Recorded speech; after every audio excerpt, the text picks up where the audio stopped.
Hello, everyone. Welcome back to my channel. I hope you're all having a fantastic day. Before we dive into today's video, please take a moment to click on the subscribe button and give this video a thumbs up.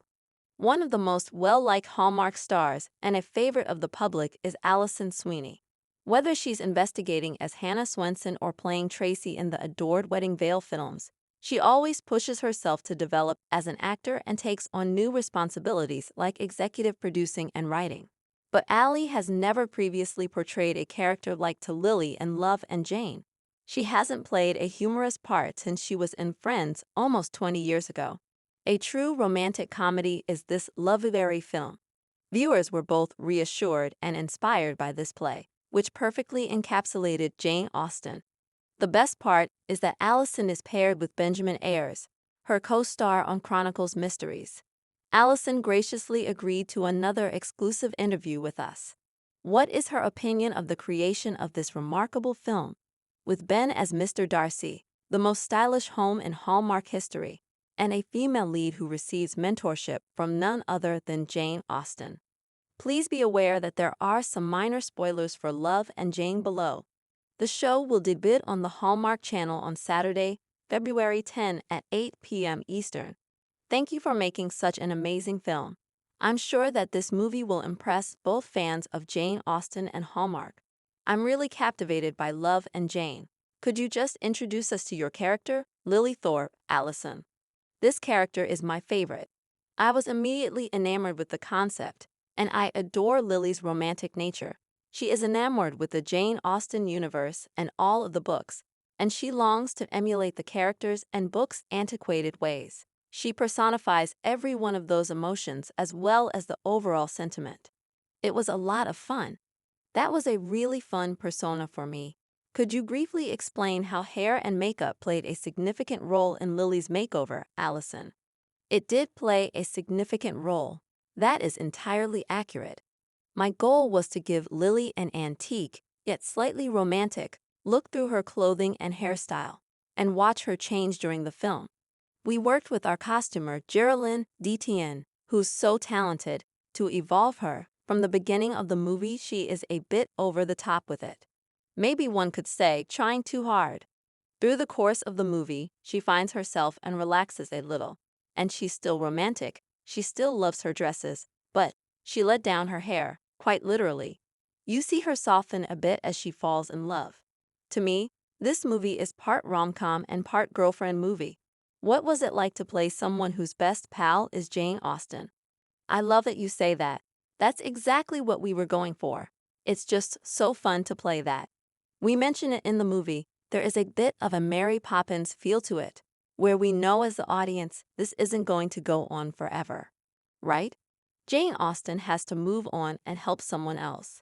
But it allows Lily to have some introspection and to make friends with someone she truly adores and admires, and learn something and gain a bit of her own strength through her relationship with Jane. I need to now gush. The scenes with you and Kendra Anderson were incredible and a huge part of Lily's transformation. Do you have anything to share about her performance and their dynamic? I really loved working with Kendra. She is so talented. She did a lot of research for the role, and we talked about it a lot. The development of the characters, their relationship, and the formality that she brings to it. The old world manners and gestures. We studied that a lot. My character Lily is still shocked by the revelation of this person being there, and then slowly easing into realizing that she may have some good advice for me, and the friendship slowly forming, and the trust between them that grows, as she takes advantage of the opportunity of having this ghost in her house to learn manners and civility and English charm and dancing. It was so much fun. That dancing scene was unbelievable. Can you elaborate on that? We wanted that to feel like such a friendship bonding moment. Those dance sequences are always some of my favorite parts of the wonderful movies that I've seen of all of Jane Austen's novels. Often in those days, girls would teach, older sisters, would teach each other how to do those dances. Honestly, we did it as a montage and I felt like I was taken back through time. I was so blown away by the experience. I felt giddy. It was so fun to be in that world. You can tell by watching it. I kinda got a feeling that this is how Jane and perhaps her sister Cassandra may have practiced dancing when they were young. Yes, yes, that was exactly. And the writer, our wonderful director David Weaver, wrote the script also. He had done tons of research and read her biography, and he mentioned that yes, of course, she danced with her sister. This was the way. That's how they learned how. They gossiped together and learned together. The Jane Austen story is quite interesting. The support she had from her family. She really had a unique tale for the time, as a strong female in her world, and she is someone to really look up to. David Weaver wrote a beautiful script, and I believe this is his first one for Hallmark. David Weaver directed a lot of Hallmark movies, and the year before, he directed Me, Open by Christmas, In the Hotel Room. The night before, I watched In the Hotel Room. The night before, Austenland. I came to work the next day, and I was like, I love Jane Austen. I love that movie, and could not believe I had not seen it. He then asked, "What do you mean you love Jane Austen?" She told him that she only saw the BBC Pride and Prejudice like 20 times.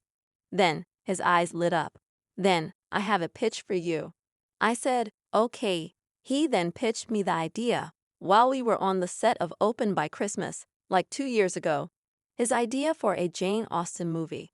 I said, "Yes. Write it down. I'm pitching this to Hallmark tomorrow. This is so great." So, we developed it together. He wrote the script. Right from the beginning, I got to be part of his process and work with him on it. I'm so proud of where it came from there. I just knew when I heard it, this was perfect. So he was an Austen fan, and you connected through that. Yes, it happened so organically. He loved it. I loved it. We both sensed it was meant to be. There is a running joke throughout the movie that pays off at the end. Did you and David work out together to ask what would Jane say? He had so many of the brilliant ideas that launched it. Like her using fiddlesticks or balderdash. We worked together to enhance it. He had the cattle. Jane was very practical in her own life. Some of her characters are modeled like Elizabeth, and Eleanor try to be more pragmatic, whereas Emma is more romantic. Her characters modeled both sides of the spectrum. So we wanted Jane to have the practicality of Elizabeth. On that note, there are several comedic parts of this movie. One is a Jane Austen Pride and Prejudice Easter egg that involves your Chronicles mystery co-star Benjamin Ayres. I do not want to spoil it, but I am referring to the bit that is seen when Jane and Lily hang out. Can you tell us a bit about this comedic moment? Wasn't that funny? I died. I love that idea. And Ben luckily had such a sense of humor and was so on board for making that work. We had to explain to him that women everywhere, for 20, 30 years, have been swooning over that moment. The romance between Lily and Trevor is so satisfying. What was it like reuniting with Ben in such a different sort of role? That was what was so fun about it. Ben is such a talented actor and knew that from day one. It was just fun to get to work with him. He and I both felt we really enjoyed the challenge of working together in a different role, with different characters, and interacting in different ways. The uniqueness of these personalities makes them come to life. That was entertaining to play, and they are just different characters. And what thoughts do you have regarding Ben and his persona, billionaire techie Trevor Fitzsimmons, who sports a stylish fake hawk? He appears to be an 8 business owner. That story is instantly revealed by the look. Lily's apartment might be the most stylish home in Hallmark history. Who discovered that location? David is the director. That location was amazing, and he found it. Actually, it's the Vancouver-based home of a vice president. All he is a creative man. The crew knew him, but he wasn't involved in our project. There were warnings like, "Be careful," as they were working in his home. "Exercise caution." That's his thing. The atmosphere throughout the house, from the dining room to the living room, was really vintage, especially the old grandfather clock. With all that wood, it had that amazing depth. It's just where Lily would like to reside. Regarding Jane Austen, do you have a go-to book, recording, or performance that you enjoy when you're in need of solace or motivation? Which one is your favorite, though I adore everything about it? I've read the major novels and have seen every movie. The BBC Pride and Prejudice production is, if I had to choose, my favorite performance. I could watch that at any time, really. It's simply the greatest. And sensibility and sense. It's really lovely. Many thanks for that.